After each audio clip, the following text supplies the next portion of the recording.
최승희의 음악이 흐르는 북카페.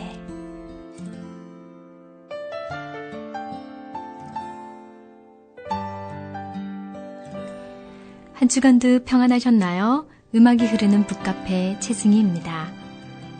잘하려고 애를 써도 내 뜻과는 상관없이 흐르는 삶의 상황들에 낙심하고 좌절하며 한계를 느끼는 순간들이 참 많습니다.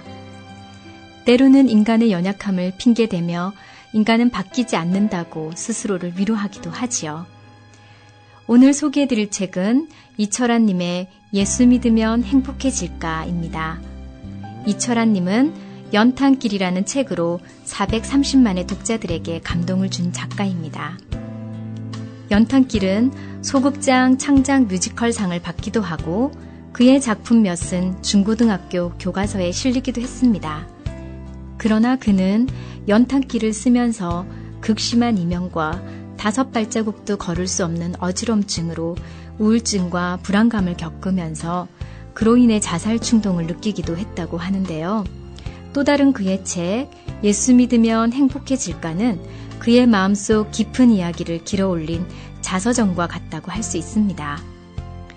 그는 예수님을 믿고 나면 기쁜 일만 있을 줄 알았는데 많은 슬픈 일을 겪으면서 예수님이 계시지 않았다면 자신이 지나온 삶이 잘못되었는지, 자신이 어떤 사람인지, 무엇을 위해 살아야 하는지 몰랐을 거라고 말하며 틀림없이 지금보다 타락한 인간이 됐을 거라고 말합니다.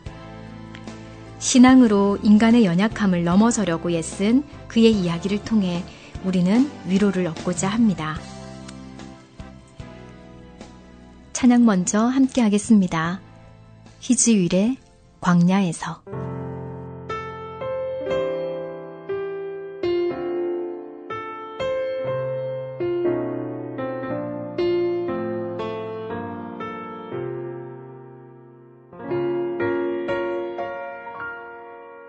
왜 나를 깊은 어둠 속에 홀로 두시는지, 어두운 밤은 왜 그리 길었는지, 나를 고독하게, 나를 낮아지게, 세상 어디도 기댈 곳이 없게 하셨네.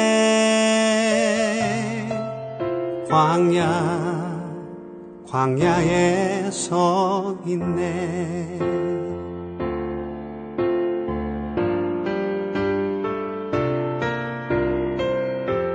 주님만 내 도움이 되시고, 주님만 내 빛이 되시는, 주님만 내 친구 되시는 광야. 주님 손 놓고는 단 하루도 살 수 없는 곳, 광야에 서 있네.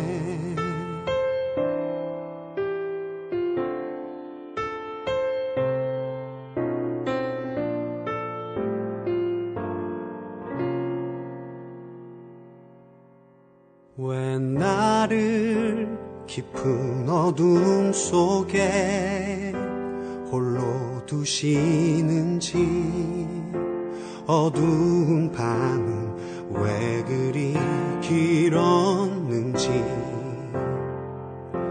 나를 고독하게, 나를 낮아지게, 세상 어디도 기댈 곳이 없게 하셨네.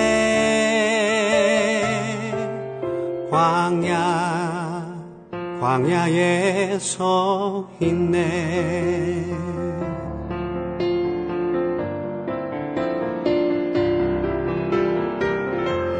주님만 내 도움이 되시고, 주님만 내 빛이 되시는, 주님만 내 친구 되시는 광야.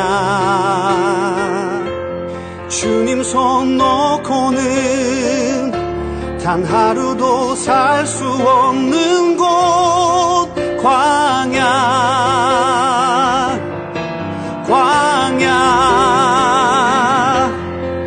주께서 나를 사용하시려 나를 더 정결케 하시려 나를 택하여 보내신 그곳 광야 성령이 내 영을 다시 태어나게 하는 곳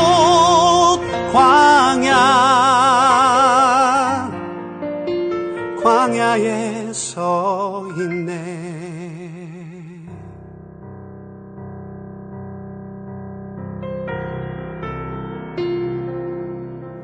내 자가 산산이 깨지고 높아지려 했던 내 꿈도 주님 앞에 내어놓고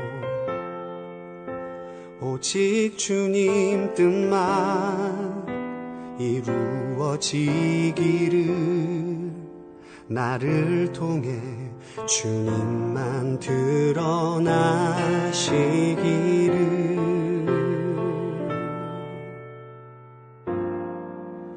광야를 지나며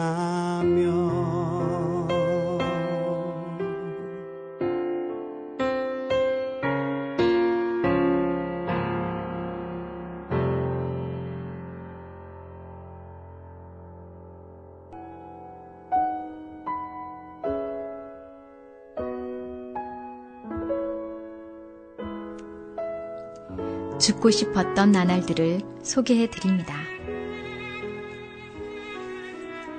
길을 지나가다 전기톱으로 쇠파이프 자르는 소리를 들어보신 적이 있는지요?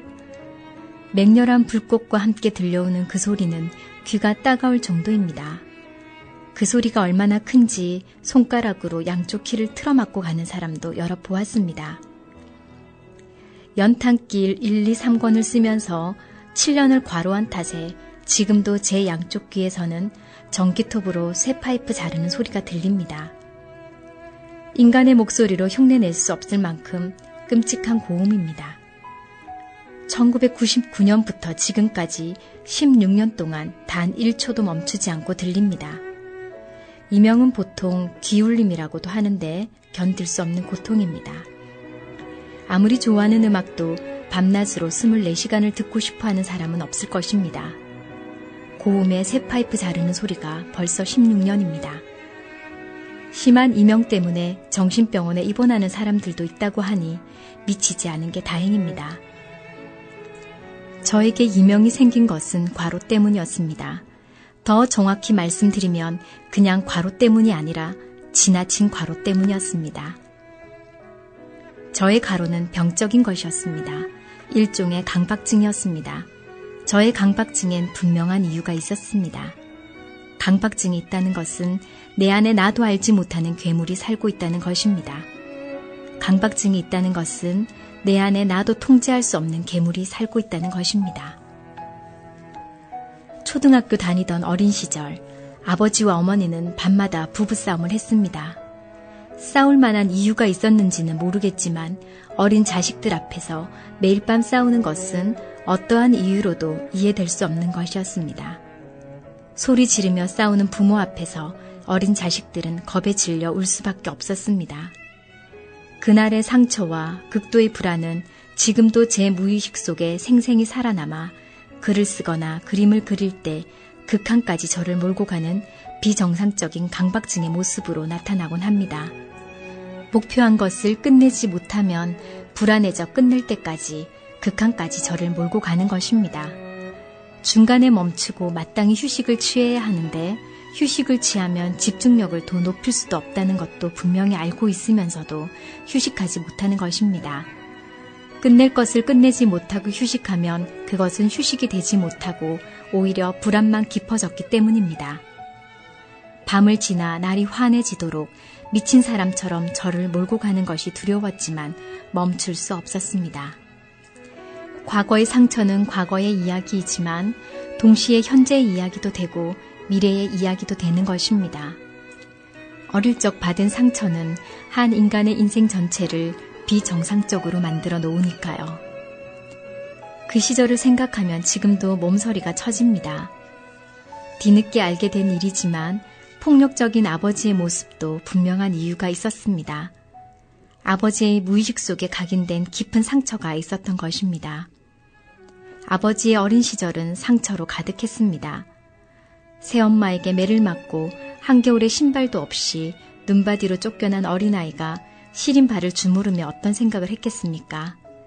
그 시절의 상처가 아버지의 무의식 속에 각인되어 아버지를 폭력적으로 만들어 놓았을 것입니다. 한 인간의 상처는 어떤 방식으로든 다른 사람들에게도 좋지 않은 영향을 끼칩니다. 피해를 당하는 대상은 대부분 그의 가족일 가능성이 아주 큽니다. 내 아버지의 얼굴은 본 적이 없지만 내 아버지의 상처는 세대를 거듭하며 여러 가지 형태로 대물림된다는 것입니다. 내 할아버지의 상처는 어떤 방식으로든 내 아버지에게 상처를 주고 내 아버지의 상처는 나에게 상처를 준다는 것입니다. 내가 원하든 원하지 않든 대부분의 상처는 운명적으로 대물림된다는 것입니다. 어찌 보면 우리 모두는 피해자인 것이지요. 저는 어른이 되면서 수도 없이 다짐했습니다. 부부싸움 같은 건 절대로 하지 않겠다고 말입니다. 자식들 앞에서 싸우는 건 인간으로서 할 짓이 아니라고 말입니다. 그런데 결혼해보니 그게 쉽지 않았습니다. 서로 다른 사람이 결을 맞춰야 하니 말다툼을 할 수밖에 없었습니다. 1년에 한두 번 정도는 큰 싸움을 했습니다. 아내와 둘이 서로 소리를 지르며 싸우고 있는데 어린 딸아이의 울음소리가 들렸습니다. 아이 얼굴이 겁에 질려 있었습니다.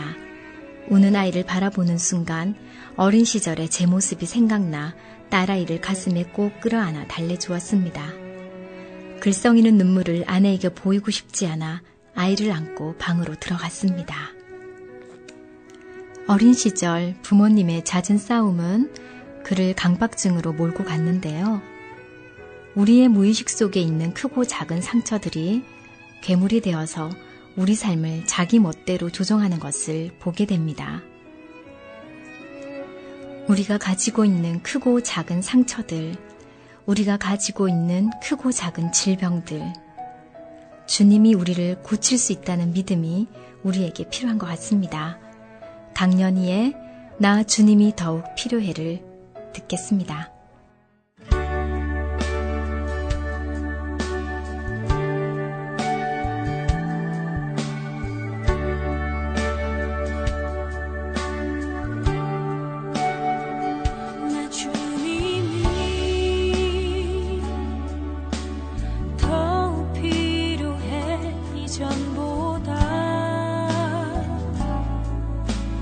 내 입술의 말보다 더욱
입술의 말보다 더욱 표현할 수 없네. 주가 필요해.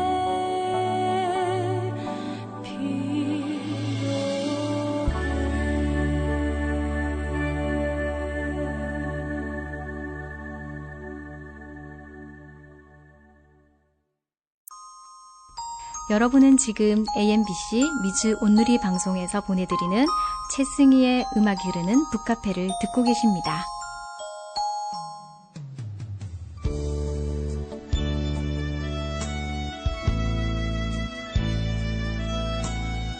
하나님 믿으면 기쁜 일만 생기나요? 소개해드립니다. 하나님 믿으면 기쁜 일만 생기나요? 몇 년 전 누군가로부터 받은 질문입니다. 하나님을 믿으면 반드시 기쁜 일만 생긴다고 말씀드릴 수는 없을 것 같습니다. 하지만 하나님을 믿으면 내가 당한 슬픔을 이전과는 분명히 다른 방식으로 받아들일 수 있다고 말씀드릴 수는 있습니다. 똑같은 상황의 슬픔을 당했다 해도 올바른 신앙을 가진 사람은 더 빨리 회복될 수 있습니다. 슬픔을 치유할 수 있는 생의 의미를 발견할 수 있기 때문입니다. 하나님의 마음으로 바라보면 슬픔을 통해 이전과는 분명히 다른 의미를 깨달을 수 있습니다. 슬픔을 바라보는 내 생각의 틀을 하나님이 바꾸어 놓으시기 때문입니다. 하나님 믿으면 부자 될 수 있냐? 얼마 전 친한 친구로부터 받은 질문입니다. 하나님을 믿으면 반드시 물질의 복을 받는다고 말씀드릴 수도 없을 것 같습니다. 하지만 하나님을 만나면 이전에 볼 수 없었던 것들이 보일 거라고 말씀드릴 수는 있습니다. 높은 산에 오르면 더 넓은 풍경을 볼 수 있고 더 먼 곳까지 볼 수 있는 것과 같은 이치일 것입니다. 캄캄한 밤, 불빛이 환한 곳에서 더 많은 것들이 보이는 것 같은 이치일 것입니다.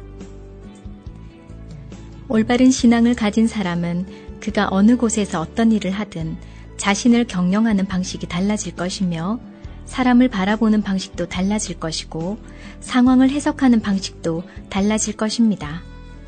자신을 경영하는 방식과 사람을 바라보는 방식과 상황을 해석하는 방식에 관한 생각의 틀을 하나님이 바꾸어 놓으시기 때문입니다.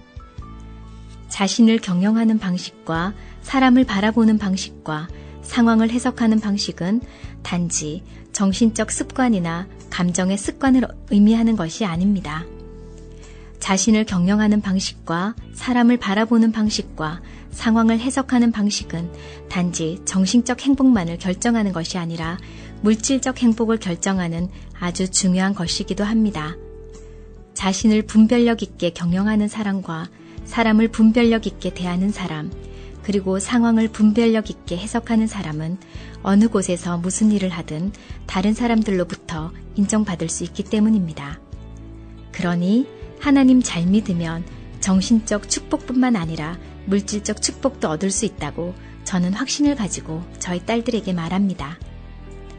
이것은 착하게 살면 복 받는다는 말과는 명백히 다른 말이라고 생각합니다. 물론 하나님을 믿는 사람들 중엔 가난한 사람들도 많습니다.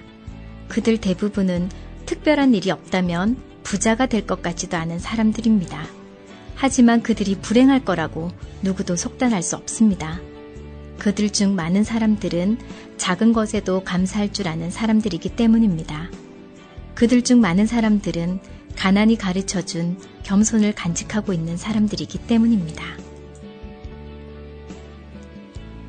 위르겐 몰트만은 신앙은 생명의 정오 안에 세워지는 것이 아니라 방과 낮, 사라지는 것과 다가오는 것이 서로 투쟁하는 새로운 날의 여명 안에 세워진다라고 말했습니다. 신앙은 오직 기쁨의 모습으로만, 희망찬 모습으로만, 우리가 원하는 모습으로만 오지 않는다는 걸 의미하는 것 같아요. 기쁨과 슬픔, 희망과 절망, 우리가 원하는 것과 원하지 않는 것의 투쟁을 통해서 신앙이 비로소 세워진다는 그런 의미겠지요. 음악이 흐르는 북카페는 김수진의 내가 너를 사랑함이라를 마지막 곡으로 전해드리며 다음 주에 여러분을 만날게요. 슬픔을 당할 때 주님 저와 함께 계셨군요 라고 고백할 수 있는 한 주간 되길 바랍니다. 평안하세요.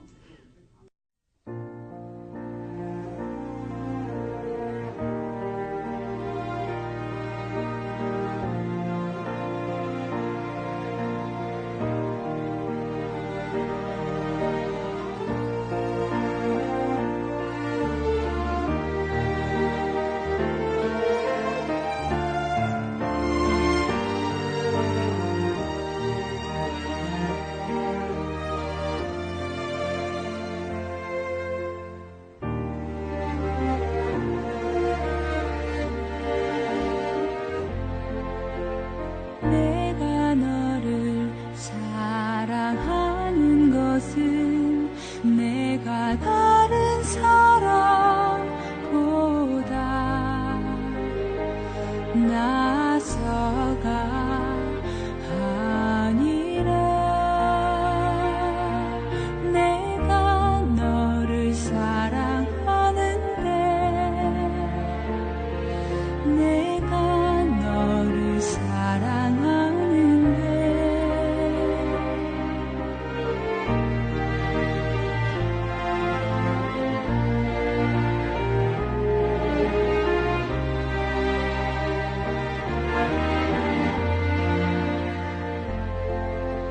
내가 너를 사랑하는 이유는 내가 죄를 짓지 않아서가 아니라 내가 너를 못 잊어하고 사랑하는 까닭은 내가 너를 영원히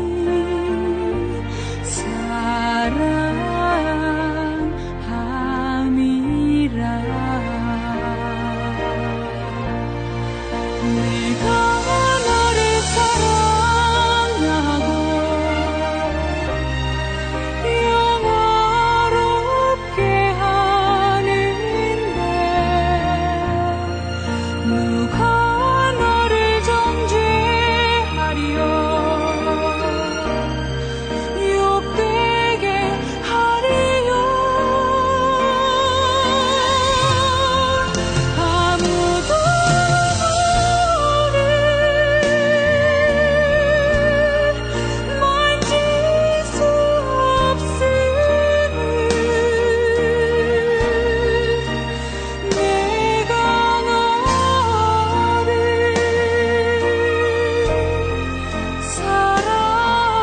사랑함이라 내가 너를 사랑하고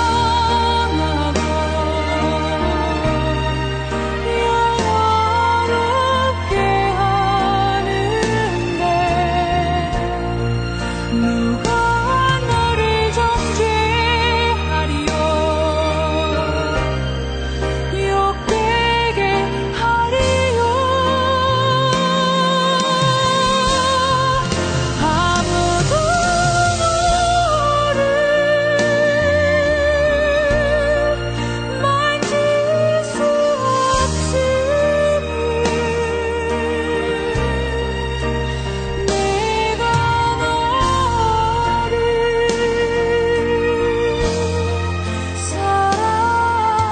사랑함이라